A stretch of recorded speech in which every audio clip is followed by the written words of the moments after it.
नमस्कार साथियों, दृष्टिबाधितों की शिक्षा में सबसे महत्वपूर्ण और अगर मैं कहूँ कि एकमात्र यदि कोई विषय है जिस पर आपको हर समय फोकस बना के रखना है, ध्यान बना के रखना है, वो है converting visual ideas to non visual experiences और converting visual ideas to accessible format.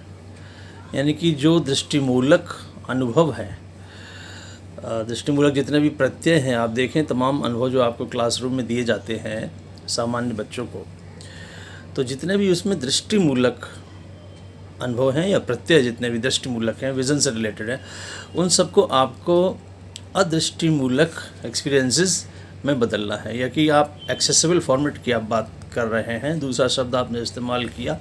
Accessible format का मतलब ये है कि ऐसा फॉर्मेट जिसको कि एक्सेस किया जा सके बाय द विजुअली इम्पेयर्ड, दृष्टिबाधितों के द्वारा अनुभवगम्य हो सकें वे प्रत्यय, इस तरह से हमको बदलना है। तो दृष्टिबाधित के द्वारा अनुभवगम्य कैसे हो सकेगा?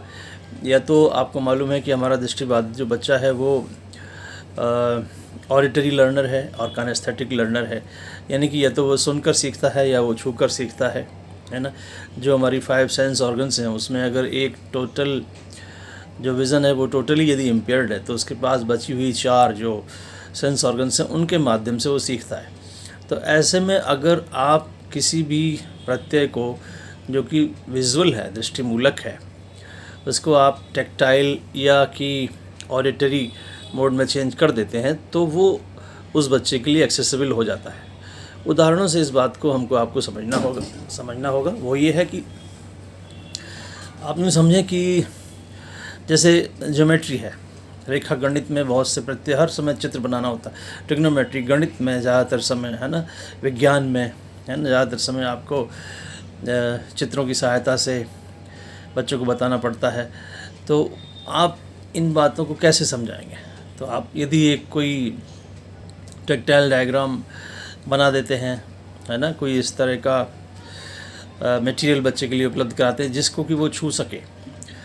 उदाहरण के लिए आपने एक मैप ख़रीदा या एक आपने फिगर बनाया, है ना, डायग्राम बनाया, उसको आपने धागों से चिपकाया, ठीक है, एक मास्टर कॉपी बना ली, फिर तमाम मल्टीपल कॉपीज़ निकालते रहे सभी बच्चों के लिए अलग अलग।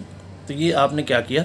ये आपने वो जो विजुअल कॉन्सेप्ट था, जो चित्र की तरह का एक कॉन्सेप्ट था जो पूरी तरह से देखने योग्य था, उसको आपने एक स्पर्शीय रूप दे दिया।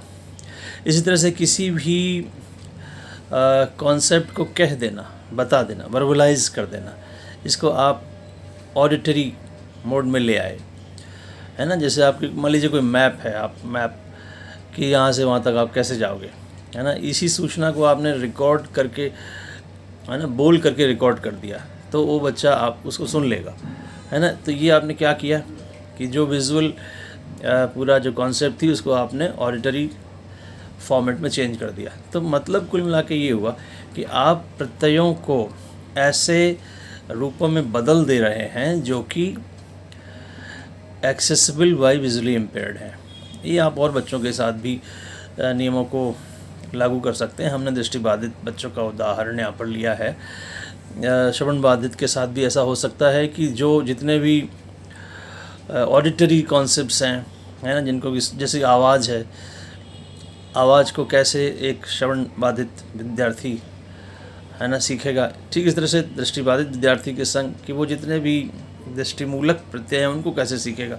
तो आपको देखना ये होगा कि कितने रिमेनिंग हमारे चैनल्स बचे हुए हैं ऑफ लर्निंग। तो जितने तरीके बचे हैं उस बच्चे के, उसी पर आधारित होकर हमें उन एक्सपीरियंसेस को चेंज करना होगा और उन्हीं को हम कह रहे हैं कि conversion of those visual items और visual concepts into the accessible format और नॉन विजुअल एक्सपीरियंसेस। यही एकमात्र आपको काम करना है जो दृष्टिबाधित बच्चों की शिक्षा में आप हर समय आपके माइंड में कंसर्न रहेगा कि ये जो हम बात कहने जा रहे हैं, है ना। आप क्लासरूम में जाते हो, अब सर आए सबसे पहले तो बिना कुछ बताए ही सभी बच्चे अलर्ट हो जाते हैं और क्लास में एक डिसिप्लिन मेंटेन हो जाता है। जबकि दृष्टिबाधित विद्यार्थी को चूँकि उसने देखा नहीं सर को आते हुए, मैडम को आते हुए, तो वो अभी भी अपनी मतलब सामान्य स्थिति में होगा, बातचीत करता हुआ रह सकता है। और जैसे ही मान लीजिए आप क्लास में आए और आपने नमस्ते बच्चों बोल दिया, तो आपने अपनी प्रेजेंस को ऑडिटरी मोड में रख दिया। ये भी एक उदाहरण है कि किस तरह से आप विजुअल जो हमारा कॉन्सेप्ट है उसको आपने एक्सेसिबल फॉर्मेट में चेंज किया। टीचर आया, टीचर की प्रेजेंस सबने देख कर की और आपने स्वयं बोल भी दिया, आपने अभिवादन कर दिया नमस्ते बच्चों कह के, तो हमारा दृष्टिबाधित विद्यार्थी भी इस बात को समझ गया। तो ऐसे ही आप विचार करते रहिए, विज्ञान में, गणित में और बाकी विषयों में भी होगा। सोशल साइंस में मैप बहुत होता है, मैप रीडिंग वगैरह में कैसे करेंगे, है ना। उसमें आपको मैप रीडिंग स्किल्स के बारे में एक बार बताया था। मुझे लगता है मैप कंस्ट्रक्शन की बात भी हो चुकी है कि किस तरह से हम और आप मैप बनाएंगे और किस तरह से एम्बोस्ड करेंगे, है ना, किस तरह से ऑडिटरी मैप बनाए जा सकते हैं। तो ये सभी उदाहरण थे कि आप दृष्टिबाधित विद्यार्थियों के लिए अनुभवगम्य प्रत्यय किस प्रकार बनाएंगे। और यही हमारा एकमात्र मुझे लगता है कि कंसर्न कहूँ, टॉपिक कहूँ, जिस पर हमें आपको हर समय ध्यान बना के रखना है, हर समय सोचते रहना है कि ये बात कैसे होनी चाहिए। तभी आप एक इंक्लूसिव क्लासरूम में सक्सेसफुल टीचर की भूमिका को अदा कर सकते हैं। तो आपके इसी तरह के प्रश्न आते रहते हैं और मैं आपके साथ रोज़ाना कुछ ना कुछ लेके आता हूँ। आज भी एक बात आपके सामने शेयर करी, इसी तरह से और आगे निरंतर प्रयत्न हमारा जारी रहेगा। आपसे बस यही उम्मीद है कि आप प्रश्न भेजते रहिए और हो सके तो खुद देखिए, अपने आसपास दोस्तों को दिखाइए, परिवार वालों को दिखाइए, सभी से कहिए वो भी देखें। वीडियो लाइक शेयर करिए और अगर चैनल को सब्सक्राइब करेंगे तो ज़्यादा मोटिवेशन हमको मिलेगा। नमस्कार, धन्यवाद।